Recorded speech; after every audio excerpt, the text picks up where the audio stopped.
Olá a todos, bem-vindo a mais uma aula aí, pessoal do nono ano. O assunto de hoje, a gente vai falando sobre os presidentes, sobre a história do Brasil, mas a política do café com leite e a revolta da vacina. Então são os assuntos principais aí, vamos a eles. O terceiro paulista a assumir a presidência do Brasil foi Manuel Ferraz Campos Salles. Então ele governou de 1898 a 1902. Campos Salles fez novos empréstimos com os bancos ingleses, então esses empréstimos seriam para pagar os juros de empréstimos anteriores, mas é lógico que com esses novos empréstimos o Brasil só aumentou a dívida, então o povo, né, no final acaba pagando, então teve greve, teve protesto, teve falência, ou seja, crise, né? Tá aí o Campos Salles.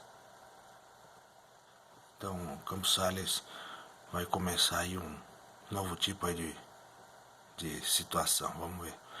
O governo central vai sustentar os grupos dominantes nos estados. Os grupos dominantes nos estados, né, em troca, vão apoiar o presidente. Então, isso ficou conhecido como a política dos governadores. O governo central, né, dava um dinheiro ali, sustentava politicamente, economicamente, os grupos, né, que mandavam nos estados. E é lógico que esse pessoal que mandava nos estados aí, né, o que seriam hoje governadores, prefeitos, então eles vão apoiar o presidente. Então as pessoas localmente vão ficar mais calmas, vamos dizer assim, em relação ao governo central. Então o Campos Salles vai consolidar os ideais dele quando ele instituiu a política do café com leite. Então esse que é um dos assuntos aí, vamos ver o que é isso aí. Alternância no poder do Brasil, ou seja, São Paulo e Minas. Uma hora um presidente do Brasil vai ser paulista, outra hora ele vai ser de Minas Gerais. Então eram os produtores de café, né, os paulistas, e os criadores de gado, os mineiros, que vão mandar no Brasil praticamente até 1930, que aí é um outro capítulo, Getúlio Vargas e tal. Então se transforma numa oligarquia, né, um governo ali de poucos, né, ou de uma família, ou nesse caso de não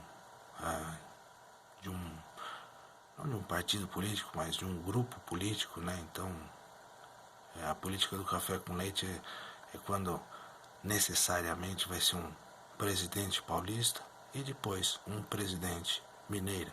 Lógico, depois volta um paulista, um mineiro e assim por diante. Então tem aí uma representação, né?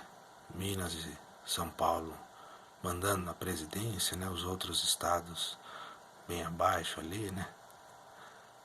E esse esquema aí, né, a política do café com leite, vai continuar com o próximo presidente do Brasil, o Francisco de Paula Rodrigues Alves. Então ele governou entre 1902 e 1906, foi o quinto presidente brasileiro, era um rico cafeicultor, né, e se elegeu com apoio da elite de Minas Gerais e São Paulo, ou seja, né, através dessa política aí do café com leite. Então, tá aí o Rodrigues Alves. E o Rodrigues Alves, ele não fez acordo com os fazendeiros. Ele queria, né, ele precisava, né, ser fiel ao banco credor, um banco inglês. Esse banco fez uma pressão política e econômica enorme em cima do Rodrigues Alves, então ele acabou não fechando com os fazendeiros, acabou fechando com um capital financeiro que ali nascia realmente, mas isso a gente vai falar lá para frente também, o capital financeiro. Então o povo também sofreu, né, principalmente os mais pobres, porque acabaram sendo retirados dos centros e assim por diante. Então Rodrigues Alves já tinha reurbanizado a cidade de São Paulo, vai modificar o Rio de Janeiro, tanto que mais para frente a gente volta a falar de São Paulo, a gente fala dessa reurbanização de São Paulo. Mas a capital do Brasil, né, Rio de Janeiro, foi transformada principalmente para receber mais imigrantes europeus. Então, uma revolução na Rua Central, na arquitetura, nos prédios, iluminação, toda a estrutura urbana, esgotos. Então, no final das contas, o Brasil copiava, né, o estilo francês. O Brasil imitava bastante a França nessa época. Tanto que uma elitização do centro colocava os mais pobres fora dessa modernidade, né? Então, o centro acabava ficando um lugar definitivamente ligado mais aos ricos, né? E os pobres vão morar no entorno, né? Ou seja, na periferia. Tá aí a elitização, né? Na avenida principal do Rio de Janeiro. O povo mais pobre foi retirado, né? Então fica mais parecido, vamos dizer assim, com a Europa. Só que exatamente por causa dessa situação daí vai estourar lá em 1904 no Rio de Janeiro uma revolta popular, né? A revolta da vacina. Então esse é o próximo assunto, vamos dar uma olhada aí. Bom, essas reformas urbanas aí que aconteciam no Rio de Janeiro tinham uma missão. Primeiro, retirar os moradores pobres do centro para que eles fossem morar nos morros mais próximos. E segundo, demolir os prédios antigos, né, os cortiços, com a ideia de combater as doenças, né, melhorar formas de esgoto, de saneamento. Então, essas duas missões aí, entre aspas, né, acabaram causando muitos problemas, principalmente para os moradores mais pobres ali. E o sanitarista Oswaldo Cruz determinou uma vacinação obrigatória contra a varíola. Então, essa vacinação obrigatória não era muito comum a vacinação na época. Muitas pessoas não entendiam ainda a importância da vacinação. Então, muitos se recusam. A força policial é colocada nas ruas, a população se revolta, bondes derrubados, o povo montou barricada, entrou em confronto com a polícia, entrou em confronto com os agentes de saúde. Então, foi o caos ali no centro do Rio de Janeiro, muitos problemas, muitas brigas. Tá aí a foto, né, do Oswaldo Cruz. E tá aí uma imagem ali dos jornais, né, da época. Colocaram os bondes derrubados, o povo ali em confronto com a agente de saúde, com a polícia. E essa revolta popular aí contou com a ajuda dos militares positivistas. Então, esses militares positivistas, né, que tinham ajudado, tinham formado ali o golpe militar que vai levar à proclamação da República.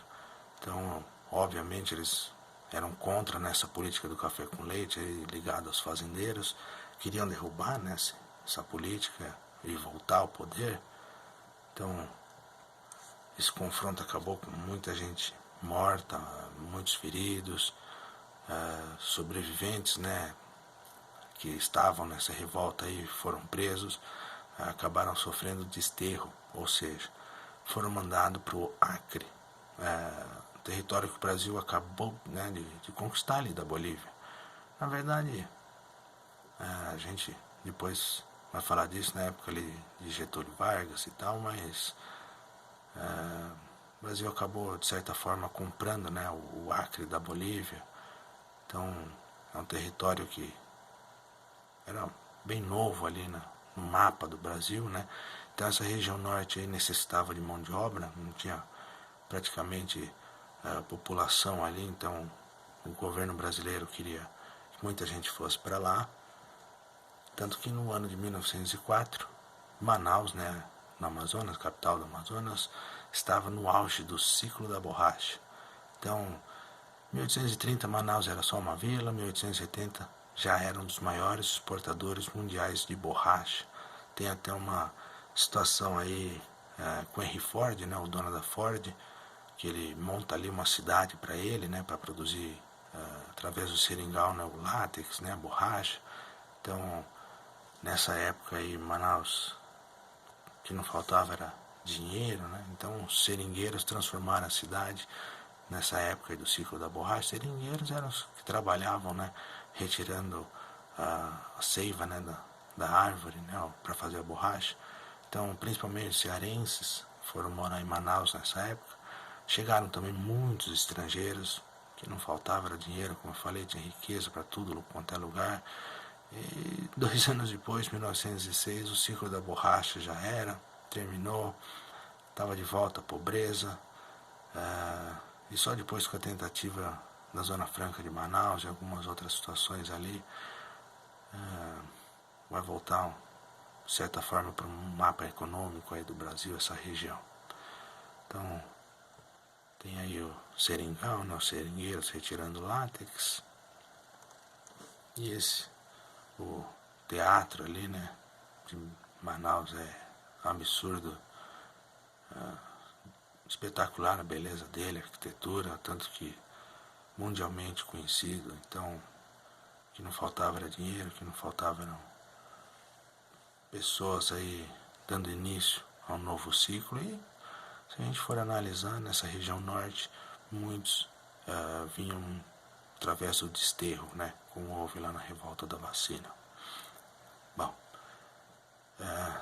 se cuida, dê tudo certo aí pra gente. A gente se fala semana que vem. Então, fica na paz e fica em casa. Até mais e brigadão. Obrigado a todos.